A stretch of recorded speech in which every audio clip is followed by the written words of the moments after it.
Alright, welcome back to a new video, and of course this will be about the June 24th bout between Edgar Berlanga versus Jason Quigley, as Berlanga will be making his Matchroom debut, I think.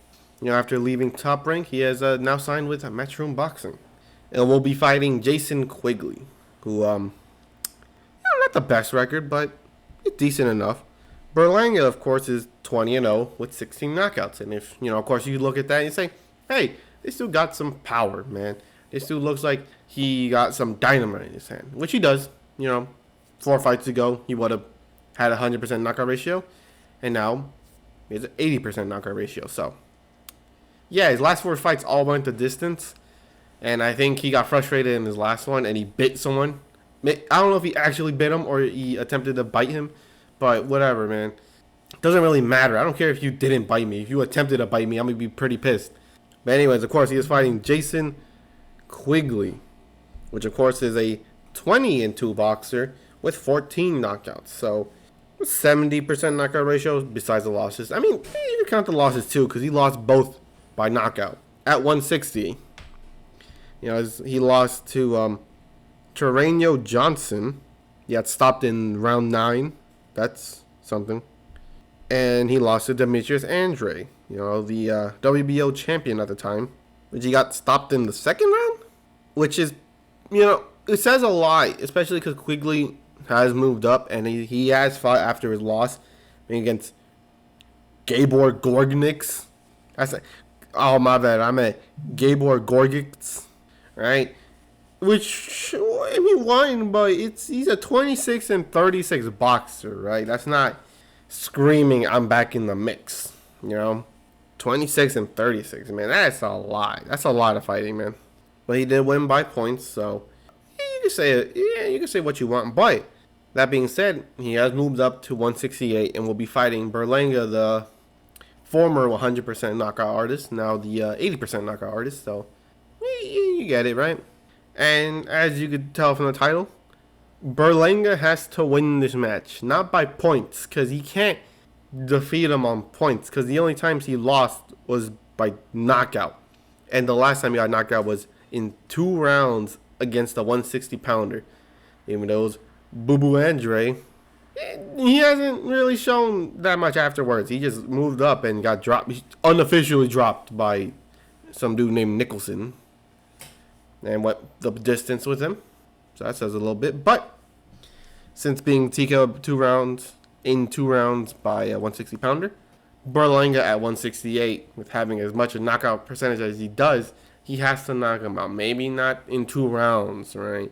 Let's not say that much. But I would say he has to knock him out before the 10th round.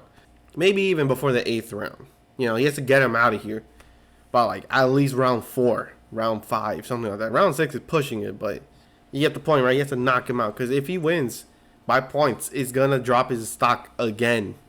Because he's going to be on a 5-fight winning streak, which is good. But without a knockout, after having a 100% knockout ratio, it kind of says a lot, right?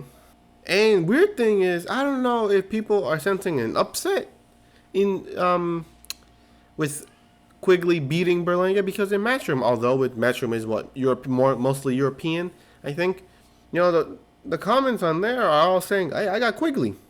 I see an upset happening. Quigley's gonna whoop this man, right? But on the zone one, which is a little different, it has Berlanga, but it doesn't have a lot, right? It only has 1 or 2, and the other ones are basically saying, hey, the zone stole my money, I want my money back. But that's something else, right?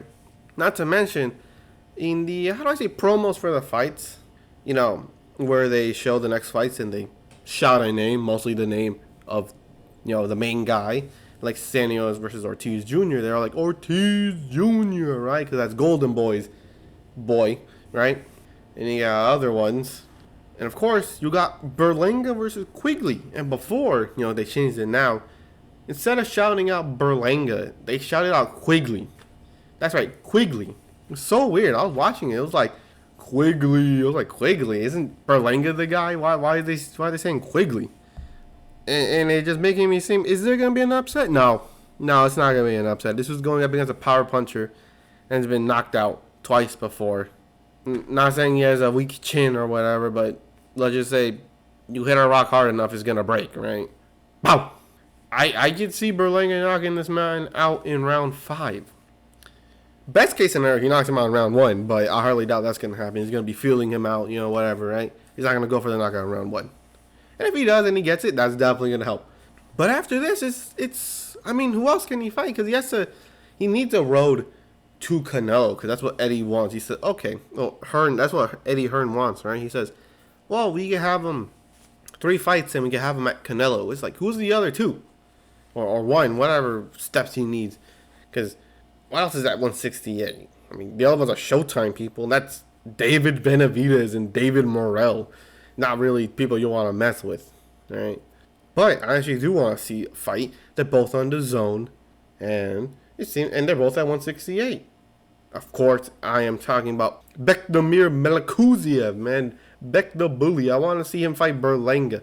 Melikuziev beat Rosado in their rematch, although by points. But hey, if you got knocked out the first time, I am definitely not going to let that happen again. Hell no. I'm going to the distance. I don't care.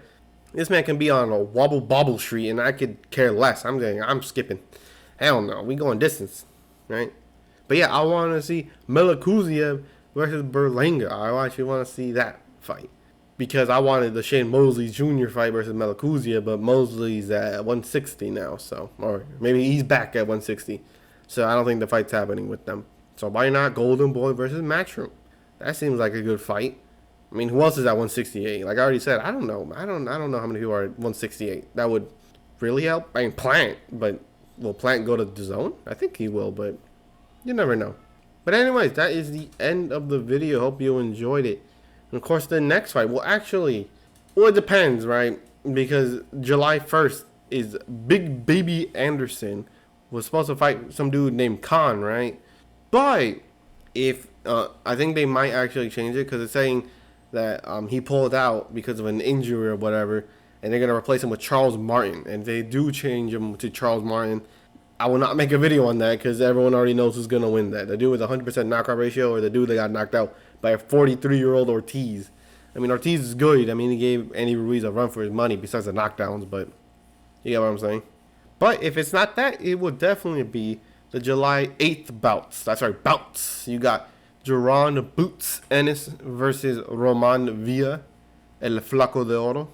And, of course, you got Stanionis versus the 100% knockout artist, Virgil Ortiz Jr. But anyways, I hope you enjoyed this video, and I'll catch you in the next one.